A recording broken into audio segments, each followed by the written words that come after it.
distinguished guests, brothers and sisters, ladies and gentlemen, friends and enemies.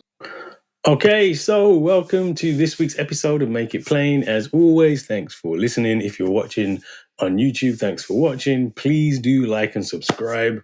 All the support helps. All right, this week we have an interview with the people at the Library of the African Diaspora, which is in Ghana, located in Ghana, a library located in Ghana. Interview with Sylvia Arthur, who's the founder, moved from the UK, recently just moved from the UK to Ghana full time to run the library, and Seth Avosuglo, who's based in Ghana, also at the library, and kind of runs a lot of the day-to-day stuff. Part of the Black United Front. Remember, we're trying to build this global directory of Black organizations. It should be launched soon, hopefully. Please do, if you want to be on the directory on the Black United Front, email mip@blackunity.org.uk. That's mip@blackunity.org.uk. So that interview, there was only audio. So we're going to play if you're watching this on YouTube, please do at the end of this Make It Plain on listen wherever you get your podcast from. You've got Apple Podcasts, Spotify, etc., to listen to the audio of that interview. It's really fascinating, actually. I actually learned loads and loads and loads about just how difficult it is. I didn't really, you kind of don't deep things until you really hear about them. So just how difficult it is to get books on the continent, right? Even African books on the continent. Kwame Nkrumah, first president of Ghana, said that neo-colonialism has a Alice in Wonderland craziness about it. And that's very, very, very apparent when you think that books written by African authors about Africa, published in the West, can't get into Africa very easily, right? And so actually the library is really important then, because it's a place with free books. It's a place where people can access things based in Accra, in Ghana. And so that kind of work's actually really important. And actually having that conversation with Sylvia and Seth really opened my eyes to a lot of things, which you kind of probably not surprised, but then you don't really get it until you have to get it. You know what I'm saying? And so, yeah, really do check out the interview. It's really, really, really, really interesting. Talked about a lot of stuff about the continent, about practicalities of things, about the importance of writing, etc., etc., etc. And they do some really, really good work. They're also always looking for books. So if you do have any books, donations that you want to send over, again, it is difficult to get Black books on the continent. So please do, if you do, check out the Library of the African Diaspora. They've got socials. You can check them out on Google. They got a website. Loatad, LOATAD.org, I believe, is the Loatad, LOATAD.org is the website. Please do check them out. All right, so yeah, check that interview out on wherever you get your podcast from. Okay, so today for the introduction, what did I want to talk about? Well, in the UK, the big news has been that the police officer who shot to death Chris Kaba on the 5th of September 2022, Martyn Blake, armed police officer, shot unarmed Black man to death. And guess what? There was a trial. This doesn't really happen. It rarely happens that these kind of things go to trial, but there was a trial. And within a couple of hours, he was acquitted, found not guilty. Now, I wasn't at the trial, but you can see the video of this. Some of the context, particularly for listeners who are in the UK, some of the context there is they were trailing him. They believed he was involved in gang activity. Police pulled him over, tried to pull him over anyways in a car, boxed him in. There's actually video of this, so you can actually see the video. They've released the body cam footage, and you can see on the body cam footage that his car is very, very much boxed in. He is trying to back out. He's using the car, trying to back out, trying to get out, but it's clear he can't really move anywhere, can't really go anywhere. One of the police officers armed police officers takes it into their own hands, fires a shot into his head, I believe, through the windscreen and kills him. Right? There's only one officer to shoot. It comes across to me like an execution. It looks a bit like an execution, the way it was done. But his defense was, I was terrified. He was using the weapon, using the car as a vehicle. This is terrible. What could I do? I thought people were going to die. Therefore, I had to shoot him in the head. Right?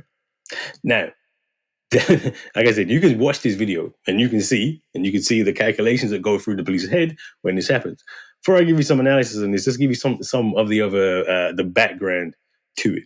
Right? No police officer in the UK has ever been convicted for murder. No police officer. There's been more than 1,900 deaths in police custody since 19 1,900 deaths. Now, a lot of those deaths, some of those deaths are suicides. A lot of those deaths are going to be perfectly, people die in custody. But that's a big number for nobody to ever been successfully convicted for murder. There was a couple of years ago the police who killed Dalian Atkinson, taser and beating, I believe, was convicted of manslaughter. This was in the fervor of Black Lives Matter, by the way. I'll just point this out. But yeah, was convicted of manslaughter, but no police officer ever been convicted of murder. Also, I would, and you look at those statistics, one of the things to break down, last time I looked this up, and it wasn't that long ago, Black people were 3 times more likely to die in instances which were investigated by the IPCC, so the Independent Police Complaints Commission. So of that 1,900, a portion of them are deemed to be suspicious circumstances, and those circumstances, if you're Black, you're 3 times more likely to be, around about 3 times more likely to be killed in those circumstances. Suspicious circumstances investigated by the IPCC, right? That's important, right? Suspicious death, Black people more likely to be killed. Again, not particularly surprising if you know the context. One thing to say for American listeners, police in the UK don't routinely carry guns. It's only firearmed officers who carry guns. In the UK, we have banned handguns. And if you guess what, if you ban guns, there's a lot less shootings, and police don't need to carry guns. This is the biggest simple, want to get rid of gun crime, ban guns. But anyway, that aside, that means it's actually very rare that people are shot by the police in the UK. In fact, since 2005, only 4 unarmed men have been shot dead by the police, which, again, if you're in the US, that's going to seem like, wow, only 4 unarmed men, that's nothing. But 4 unarmed men: Jermaine Baker, 2015, Chris Kaba, as I just said, 2022, Mark Duggan, 2011, and Azell Rodney in 2005. So 2005, 4 men killed by the police. Guess what they all have in common? They were Black. Yep, all 4 Black. All 4 of them Black, right? All 4 of them Black in non-terror-related shootings, right? Since 2005. Now, this should be something which raises alarm bells, right? How come they're all Black? The killing of Mark Duggan in 2011 by police. Police actually in a car. Often these are in cars. Though Rodney was also in a car. Again, police have intelligence that he's armed. Police have intelligence that he's a dangerous person. What they call a hard stopper. They pull him over. Come out, bang, bang, dead. Right? Unarmed. Mark Duggan was unarmed. Police in the time lied, said he was armed, said he fired shots at them. And therefore they were terrified, etc., etc. Literally lied.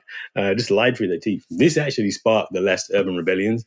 I don't say riots. These aren't riots when we're going on, when we're expressing rage because the police are killing us. That's not a riot. That's a rebellion. 2011 sparked off huge round, Birmingham, London, across the country of rebellions against the police because of that killing. And in fact, there was fears that this would happen again with Chris Kaba. There was a protest organized after the Chris Kaba result verdict. Organized. I would just want to really highlight the work of the Forefront Project by Temi Mwale. Forefront actually have, if you go on the Forefront website, the Forefront website, Google Forefront, you'll find it. And if you go on that website, you'll find information about Jermaine Baker, Mark Duggan, Azell Rodney, not just that, people killed by the Black people killed by the police, people killed by the police more broadly, you will find them there. So Temi Mwale put out a call along with other organizers in London for a protest. There was a protest. I wish I could have gone down there, but 4 kids in Birmingham. Birmingham is not close to London for those who don't live it, don't know the UK. But people are out there mobilizing, organizing, etc., etc. And I'll be honest, I was surprised it didn't kick off, because this is what happens. Police do things and things kick off, right? Like, because we just get so frustrated and we see these things happen again and again and again and again and again, right? All the rebellions in Britain have been sparked by police. 81 in Brixton, 81 in Handsworth, 81 across the country, 85 in Handsworth. In the 90s, again and again and again, this happens. This is a constant refrain. Police do something, killers, oppressors, and they tend to trigger off those kind of resistance and that kind of rebellion, right? And so, yeah, Mark Duggan was the last rebellions that happened. Again, police lying through their back teeth. Azell Rodney in 2005 actually eventually did lead to the police to a police officer going for standing trial. This is very rare. Police don't often stand trial for these, let alone be convicted. They don't often get into court. But this took a long time. Didn't go to trial 2015, I believe. And Anthony Long, who was a police officer that shot Azelle Rodney, pulled him out again in the car, pulled him over. Police officer says he bent down. I was told he had a gun. I thought he had this machine gun. I was going to gun everybody down. So I shot him. I think he shot multiple times in the head. He was unarmed. Yeah, unarmed. What did the IPCC, Independent Police Complaints Commission, IPCC, said it was fine. Said the police officer had no other choice but to shoot him in the head multiple times, even though he was unarmed. Right? Again, not surprising. IPCC, independent. You tell me if it's independent. Inquest didn't really combat him much either. Right? Inquest in the UK. So after they have the police independent police investigation, inquest is then judge led. They can't really do too much. You can say they can be narrative. There's different verdicts it can do, but it's not a trial in a sense. It's almost like an inquiry. People weren't happy with that. Family weren't happy with that, and so they actually went to the European Court of Human Rights. Had to go to the European Court of Human Rights. Say, look at this case. Look at this case. And it was European Court of Human Rights who said there had to be a public inquiry, full public inquiry, right? It was at that public inquiry that the public inquiry said, no, that was an unlawful killing. That is a verdict you can get in an inquest, but they tend to be few and far between. But the independent public inquiry did say very clearly unlawful killing, and then that was then Crown Prosecuting Service in the UK then went ahead and charged police officer. But guess what happened? Not guilty. This time it was a majority verdict, so it wasn't unanimous, but it came back again with not guilty.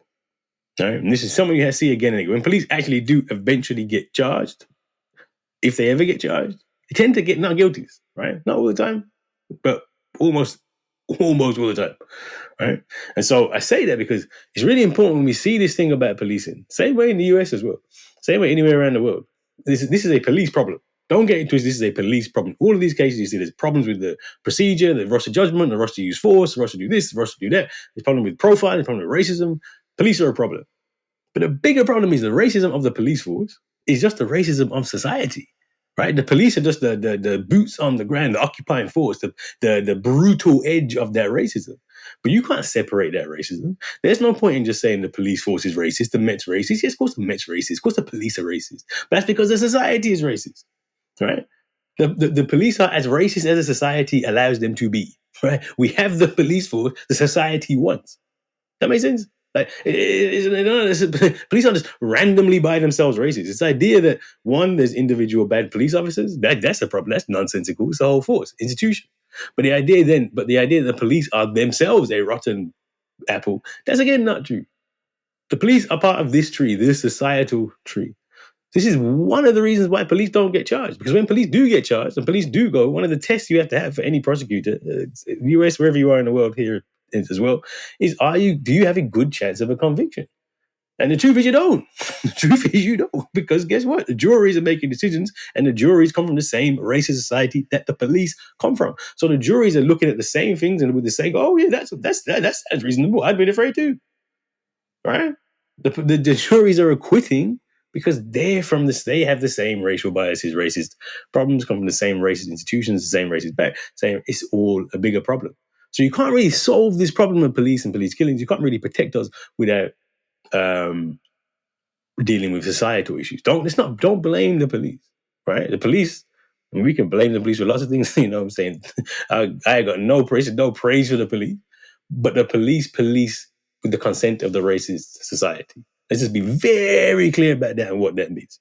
Very clear about that and what that means. Right. Also, I want to big up the work of United Friends and Family campaign, who work with families of people who've been killed, deaths in custody. Done loads of good work. Stafford Scott down there in London, really, really, really supporting families, supporting the work through this legal process, right? And through all these legal processes, which always end up harming us.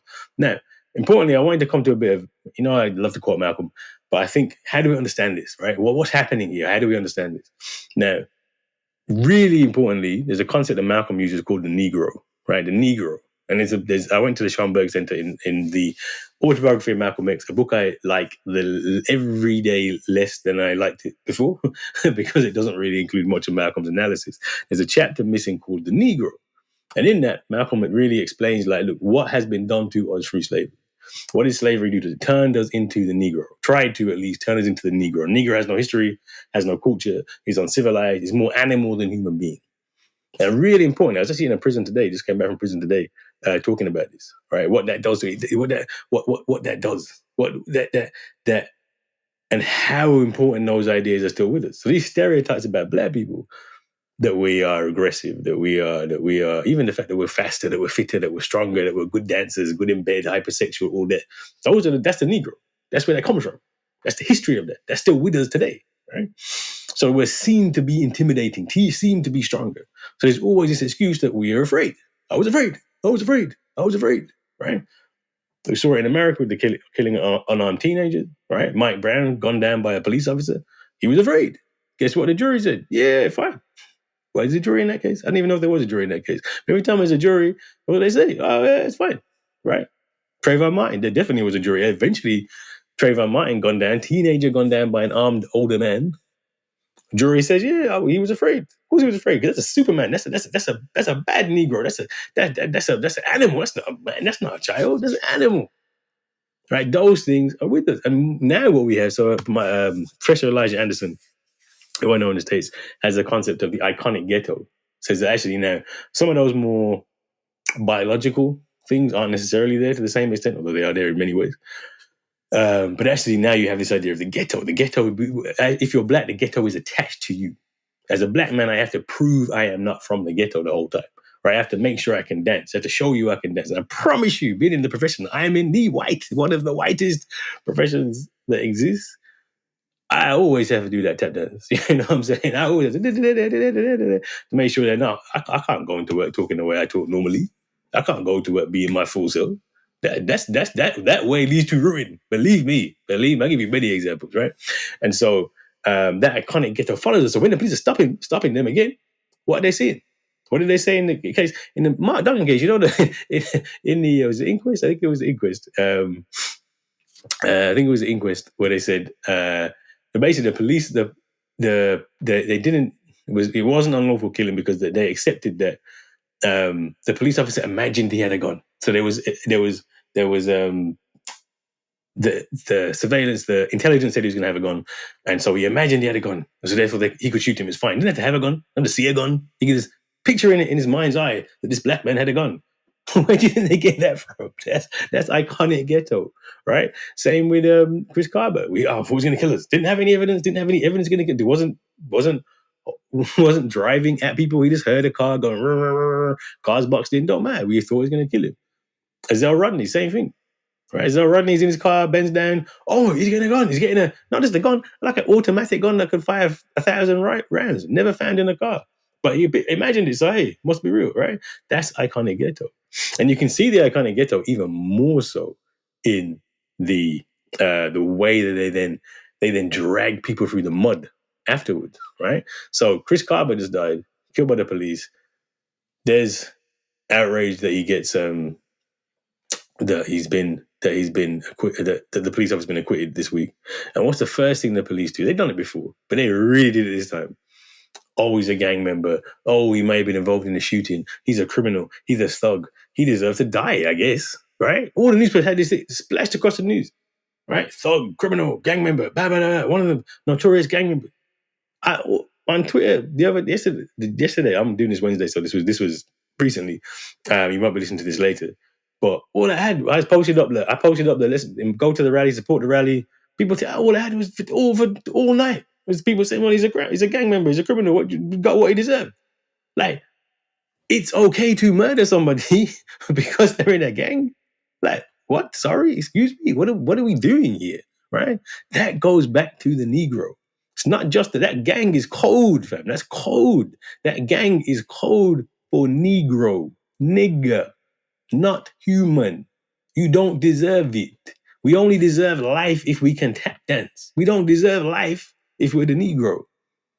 That's what they're saying to you, right? They always do that. Mark Duggan, Whole smear campaign, Mark Duggan died. Oh, he's a gang member. Oh, he's this. One of the pictures they did in the newspaper, pictures of him looking all mean and da. It was the man was at his daughter's funeral. He lost his daughter. And he's there, and they've cut off the second half of it. But he's at the graveyard, and he just got the top bit with him looking mean, saying, "Oh, the thug! Look at that thug! He's not really a human being, so he deserves to be dead." Let me just stress this very clearly. No one's saying that Chris Kaba's a hero. No one's saying George Floyd was a hero. No, they could be murderers. They could be gang members. They could be whatever. They could be criminals. No matter. You deserve life. You shouldn't be gunned down for no reason. You shouldn't be murdered by the police. Shouldn't be assassinated. Don't matter what they did. That's not the point. You know, they're not heroes in a sense. They're martyrs to a racist system. Don't matter what they did. How does that matter? But that's what they do, right? Play that card. Negro, you don't deserve to live because you are less than others. Right? It's disgusting, despicable. It's ugh. Yeah. Right? And so, I'm tired, man. I ain't gonna lie, I'm tired. Having to explain this is tiring. Having to see this is tiring. Having to go around about this again and again and again and again and again and getting the same thing. I'm not gonna lie, man, it's tiring. It's tiring, right? Those stereotypes are there. Those stereotypes are shaping what is going on, right? Those stereotypes that's why they are policing us, profiling us, etc., etc. And if you think about it, I was actually reading something in The Guardian. So as I was preparing for this, I was reading The Guardian. And when you read some stuff, the Guardian newspaper is more progressive, but none of them are that progressive, but The Guardian is more progressive. And I'm reading this story in the newspaper about Chris Kaba. And there's this paragraph in there that made me go, huh? There's this paragraph in there, and it said during the trial. This is what it said during the trial. They heard that Martyn Blake, right? That's the police officer that killed Chris Kaba, right? And during the trial, I heard that Martyn Blake was from a middle class background and a voracious reader who formerly worked in finance. What the fuck? Like what the? How does being from a middle class background, a voracious reader who worked in finance, have anything to do with anything? But this is in the trial. This is in the trial, right? This is the defense. Tell me this is not bad race. Tell me this is not the Negro versus the good white man. Tell me that you can't. Why even bring this up? Oh, we like to read. So the contrast you're drawing when you say that is this one like to read? Guess what? The Negro can't think. The Negro is more animal than he is human being. The Negro is like cattle, like horse and cattle, horse and cattle. Whereas that good white man, he's intelligent. He can think. In fact, New Age of Empire said the whole chapter called I Think, Therefore I Am. Not a chapter. The chapter was called I'm White, Therefore I Am. I'm white, therefore I am. The idea is I think I'm white, therefore that makes me human. You are black, you don't think you are. You are body, you are thug, you are criminal, therefore you are subject to death. That's what that is. I can't believe I saw the guy is like, what is this in there doing? That's the world we live in, man. It is a psychosis. When I say psychosis, I really, really, really do mean that it is a psychosis. That it is completely and utterly irrational, illogical, deluded, haunted. And with psychosis has those two elements. One is a completely delusional. And you can see that all the time. In a case like this, in many cases, but those hallucinations are really important, actually. The hallucinations are the part that are important. And with these police killings, you can see those hallucinations. A police officer imagined that Mark Duggan had a gun. That's a hallucination. Police officer imagined that Azell Rodney was going to come out with his big AK like he's in Boys in the Hood or like he's in Menace to Society. That's hallucination, right? Police officer hallucinates that Chris Kaba's coming out. Hallucination.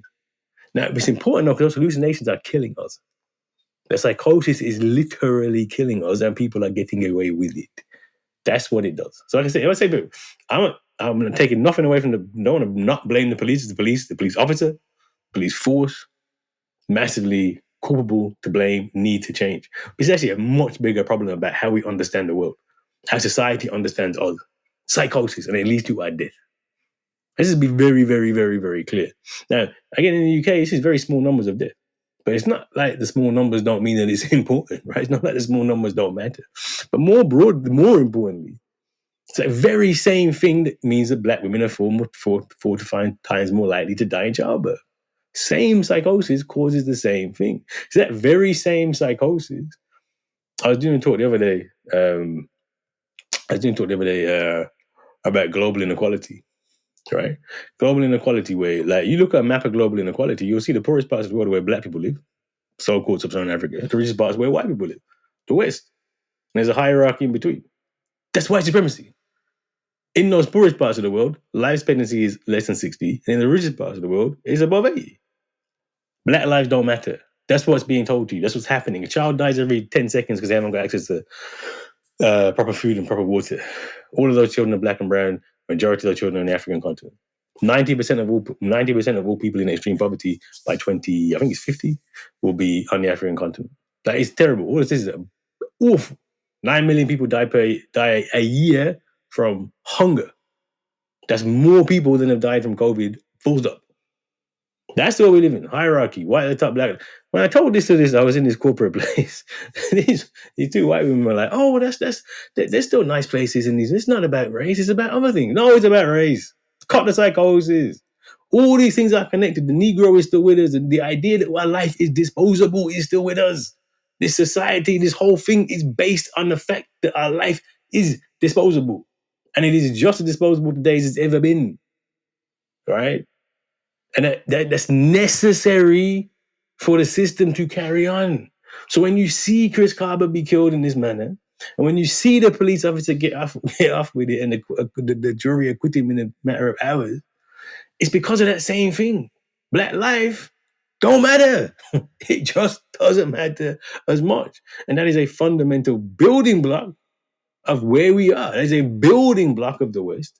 It's a building block that is still necessary today. Now, why do I say all this? This is not to be to make you depressed or make you. It's not to make you upset. It is to make you upset, but it's not to make you depressed. It's to make you angry. Angry is what you should be when you see these things happen. Anger is the spark that will get us to organize, to collectivize, to move. Right? We have to do things. There's always a solution to this, and we have to build something. But you know what we have to build? Something else. This system can no more provide freedom, justice, and equality, definitely not for Chris Kaba and his family, than a chicken can lay a duck egg. It's just not meant to do it. We have to organize ourselves locally, nationally, globally. We have to create a plan, politically, economically, legally, every single way that we can. And we have to build something different. The biggest trick the devil ever pulled was telling you that black people can't organize, that black people ain't got no power. We do have the power. We have to organize it together, collectively. This is what we're doing with the Rambi Organization of Black Unity. It's based on Malcolm's OAAU Organization, Afro-American Unity. The whole point is to try and bring us together, organize together, collectivize together. And that's why we're having Gambia in May 2025 for Malcolm's birthday, right? Organize. And we don't see the organizing as being the solution because it seems distant, it seems far, but no, that's the only way, right? If you want to make Black Lives Matter, we have to make Black Lives Matter, and we do that by organizing, pulling together, coming together, and creating something else. And we can only do that with each other. So I'm going to end on that. I'm going to also say, look, initiatives like Lower Tad, Library African Diaspora, really important, connect together. Initiatives like Forefront, United Friends and Family, massively important. We have to bring them together, connect the dots, unify together. That's always been our solution. That's always been the solution. Stop trying to rely on the system, which is killing us. Because that's the psychosis. The biggest psychosis is us thinking that we're ever going to get any kind of justice from this system. It is as impossible as a chicken laying a duck egg, right? And what did Malcolm say? Ever a chicken did lay a duck egg? You'd say it was a revolutionary chicken. Join the struggle, join the movement. That's the rant. Come on, join the struggle, join the movement. blackunity.org.uk. Get involved, get part of it, be part of the change that we need to see. All right, so after the break, I'm going to talk to Sylvia Arthur and Seth Afusuglo of Library African Diaspora. Really important work. It's this kind of work we need to support, build on, grow, connect, and move together. All right, thank you.